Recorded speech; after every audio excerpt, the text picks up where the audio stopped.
You walk into a coffee shop on a Tuesday morning and see her. The girl in the perfectly curated outfit, typing away on her MacBook Air, wireless earbuds in, looking like she just walked out of an Instagram-sponsored post. Her bag probably cost more than most people's car payments. She orders a $14 cold brew with oat milk and extra shots without even glancing at the price. Everything about her screams success. What you don't see is that she's 3 days away from overdrafting her checking account. Her credit cards are maxed out. She's been eating pasta for dinner because that cold brew just consumed her grocery budget for the week. And the apartment she posts from, she can barely afford the rent. Welcome to the era of the quietly broke millennial, where looking successful has become more important than actually being successful, and where an entire generation has perfected the art of financial theater. My name is Nick, and I spend way too much time analyzing why an entire generation is drowning in debt while everyone around them pretends everything is fine. If you're tired of hearing that your coffee habit is why you can't afford a house, make sure to subscribe, because we're about to dive deep into the real numbers that explain why millennials are more financially trapped than any generation in modern history. Here's something that will blow your mind. In just 12 months, the percentage of workers feeling financially insecure jumped from 30% to 48%. That's not a gradual decline. That's a financial cliff. We're talking about a 60% increase in financial anxiety in a single year. And this isn't happening during a recession or economic collapse. This is happening right now in what economists keep telling us is a strong economy. But before we get into the brutal math that explains this phenomenon, let me tell you exactly what you're going to learn in this video. First, I'm going to show you the 3 massive economic shifts that have completely rigged the game against millennials. Then, we'll break down the real numbers that prove this generation isn't financially irresponsible. They're financially trapped. Finally, I'll reveal why even 6-figure earners are living paycheck to paycheck and what that means for the future of the middle class. And here's something most financial experts won't tell you, because it doesn't sell their courses or coaching programs. This isn't about personal responsibility or budgeting apps or cutting back on lattes. This is about structural economic changes that have fundamentally altered what it means to build wealth in America. The rules changed. But nobody told millennials they were playing a completely different game. The first thing you need to understand is that we're looking at a generation that followed every piece of advice they were given, only to discover that the economic ladder they were climbing had half its rungs sawed off. These are people who went to college, got degrees, found careers, and still can't afford the basic markers of adulthood that previous generations took for granted. Let's start with housing, because this is where the quiet desperation becomes impossible to ignore. The number of first-time home buyers has collapsed from over 3 million in 2004 to just over 1 million in 2024.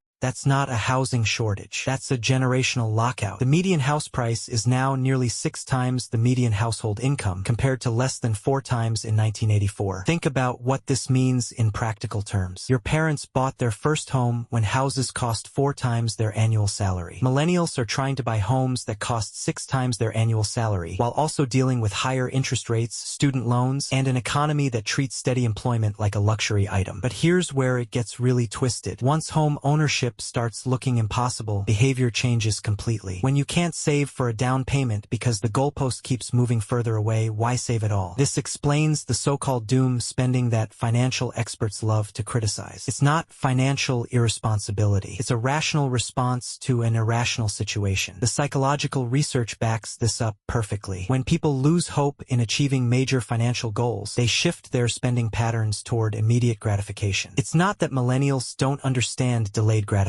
It's that they've calculated the math and realized that delaying gratification won't actually get them what they want. And speaking of math that doesn't add up, let's talk about the student debt crisis that's crushing an entire generation. Nearly 19 million millennials are carrying student loan debt with an average balance of over $40,000, but the real damage isn't just the monthly payments. It's how that debt delays every other financial milestone. More than half of millennial borrowers have delayed major financial decisions because of student loans. They can't buy homes. They can't buy cars. They can't start businesses. And they can't even think about having kids because they're still paying for the education that was supposed to guarantee their financial success. Nearly 60% say they experience stress and anxiety related to their student debt, and over half say they wouldn't have taken on that much debt if they could do it over again. But here's the really messed up part. This debt was supposed to be an investment in their future earning potential. Instead, it's become a financial anchor that drags down their entire adult life. The education system essentially sold them a product that doesn't deliver what it promised, then stuck them with the bill anyway. And you can't declare bankruptcy on student loans. You can't negotiate them away. You can't escape them. They follow you forever, like a financial curse that compounds with interest. Think about the psychological weight of that. You're 22 years old, fresh out of college with a degree that was supposed to open doors, and you're already $40,000 in the hole before you've even started your career. That's not a head start. That's running a marathon with a backpack full of bricks. The employment landscape has shifted in ways that make traditional financial planning nearly impossible. The gig economy promised flexibility and opportunity, but delivered income instability and benefit insecurity. Nearly 3/4 of younger workers now earn their income through non-salary arrangements. That means hourly wages, contract work, gig platforms, and commission-based pay. This isn't just about job satisfaction or work-life balance. This is about fundamental financial security. When your income fluctuates wildly from month to month, how do you budget for a mortgage payment? When you don't have employer-sponsored health insurance or retirement benefits, how do you plan for the future when 80% of gig workers struggle with unexpected $1,000 expenses? How do you build an emergency fund? The answer is you don't. You survive month to month and hope nothing goes wrong.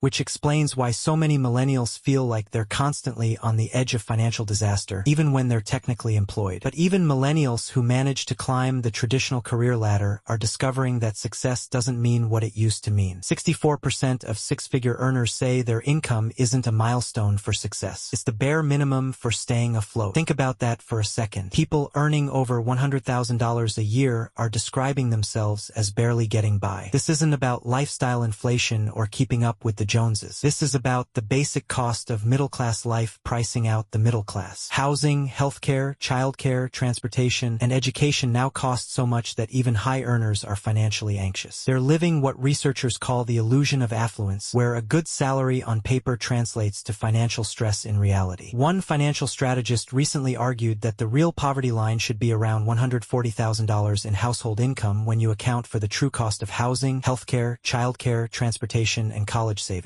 If that's accurate, then the vast majority of millennials are technically living below what should be considered the poverty line, even if they don't qualify for any assistance programs. This creates a particularly cruel form of financial stress. You're earning too much to qualify for help, but not enough to actually get ahead. You're stuck in this middle ground where you're financially struggling but not officially poor, which means you suffer in silence while everyone assumes you're doing fine. The mental health implications of this economic squeeze are staggering. 40% of younger workers report feeling stressed or anxious all or most of the time, with financial concerns ranking as the top contributing factor. This isn't just about money. This is about hope. When an entire generation realizes that the traditional path to financial security has been blocked off, the psychological impact cascades through every aspect of their lives. Financial stress doesn't stay in its lane. It affects job performance, relationships, health decisions, and long-term planning.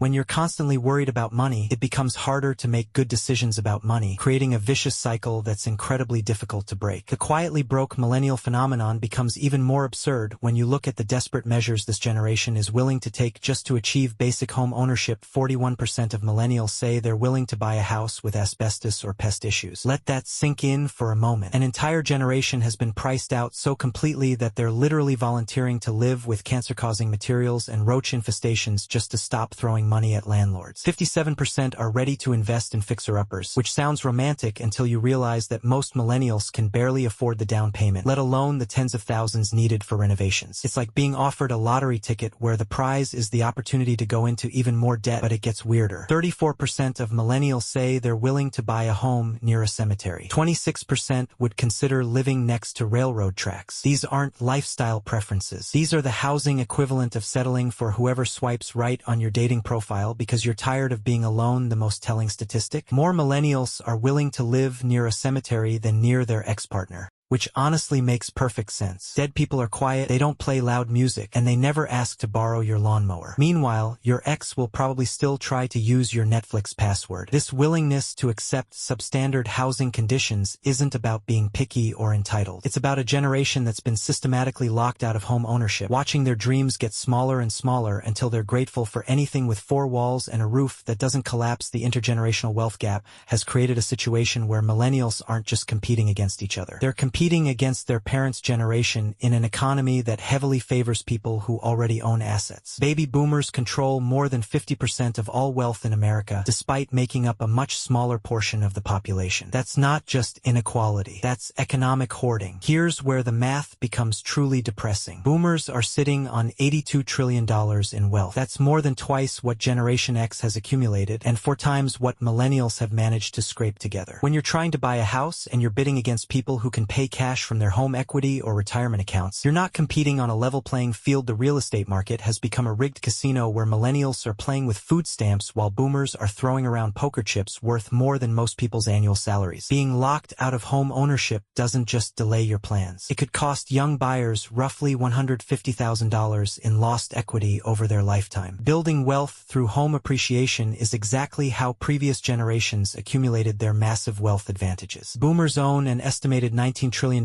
in home equity wealth alone. When you can't access that wealth-building mechanism, you're essentially running a race where everyone else got a 30-year head start. The cruel irony is that many millennials are simultaneously trying to build their own wealth while supporting aging parents who didn't save enough for retirement. Meet the sandwich generation that got compressed ahead of schedule. Instead of having decades to establish their financial foundation, millennials are dealing with student loans, housing costs, and family obligations all at once. This reversal of traditional family financial dynamics is creating what researchers call the 401J retirement plan, where the J stands for junior. Parents are increasingly expecting their adult children to serve as their retirement safety net, which would be touching if it weren't financially devastating for everyone involved. What makes this situation even more infuriating is how the financial advice industry continues to gaslight an entire generation with solutions that worked when dinosaurs roamed the earth. Financial experts are still out here recommending strategies like they're reading from a playbook written in 1975, completely ignoring the fact that the economic game has fundamentally changed. You've got financial gurus telling millennials to save 6 months of expenses for an emergency fund while they're already choosing between groceries and gas money. It's like telling someone who's drowning that they should really consider taking swimming lessons. The advice isn't wrong. It's just completely disconnected from reality. The 3% savings account that your grandparents used to build wealth, that same account is now paying 0.01% while inflation eats away at your purchasing power like a financial termite infestation. The stock market that previous generations could rely on for steady growth, now it's more volatile than a reality TV show, swinging wildly based on whatever billionaire tweets something controversial at 3 in the morning. Traditional retirement planning has become an exercise in fantasy football. Financial advisors are still telling people to save 15%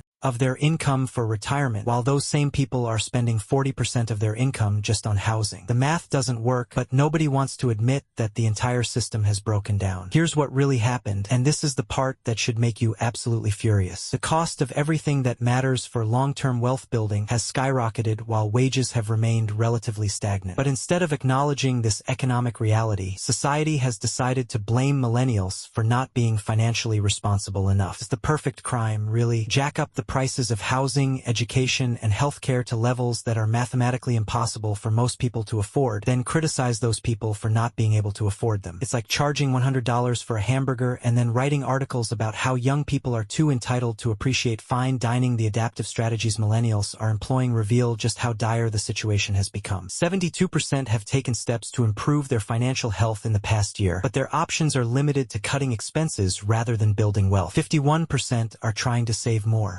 24% are paying down debt, and 64% are reducing expenses. But here's the problem with the expense reduction strategy. You can only cut so much before you're living in poverty. 41% have cut back on dining out, and 23% are shopping at cheaper grocery stores. These aren't lifestyle choices. These are survival tactics disguised as financial planning. The rising cost of everything from groceries to car insurance has made traditional money-saving strategies less effective or completely obsolete. Buying in bulk requires upfront investment that many millennials can't afford. Energy-efficient appliances cost more initially even though they save money long-term. Even being frugal now requires capital that broke people don't have. Over a third of younger workers report that their total monthly spending is higher than they expected once they started financially supporting themselves. This isn't about poor budgeting skills. It's about the gap between what financial education teaches and what real life actually costs. Nobody prepared them for the reality that being an adult in America is exponentially more expensive than previous generations experienced. The quietly broke phenomenon has created a new category of financial struggle that doesn't fit traditional definitions of poverty. These are people who appear successful on paper but are drowning financially in reality. They have college degrees, professional jobs, and social media feeds that suggest they're thriving, but they're actually one missed paycheck away from serious trouble. This invisible financial crisis is particularly dangerous because it doesn't trigger the social safety nets designed to help people in economic distress. You earn too much to qualify for assistance, but not enough to actually build wealth. You're stuck in this economic purgatory where you're financially struggling but officially fine. The quietly broke millennial isn't just struggling with current expenses. They're also dealing with the complete collapse of future financial security. Social Security is projected to run out of money right around the time millennials are supposed to retire, which is convenient timing for a generation that already can't afford to save for retirement anyway. The rise of the quietly broke millennial represents a fundamental breakdown in the American economic system. The traditional pathways to financial security have been systematically dismantled, while the expectations for individual success have remained unchanged. It's like removing half the rungs from a ladder and then criticizing people for not climbing fast enough. But this isn't just a millennial problem. It's a preview of what's coming for future generations. Generation Z is facing even worse economic conditions, with higher education costs, more expensive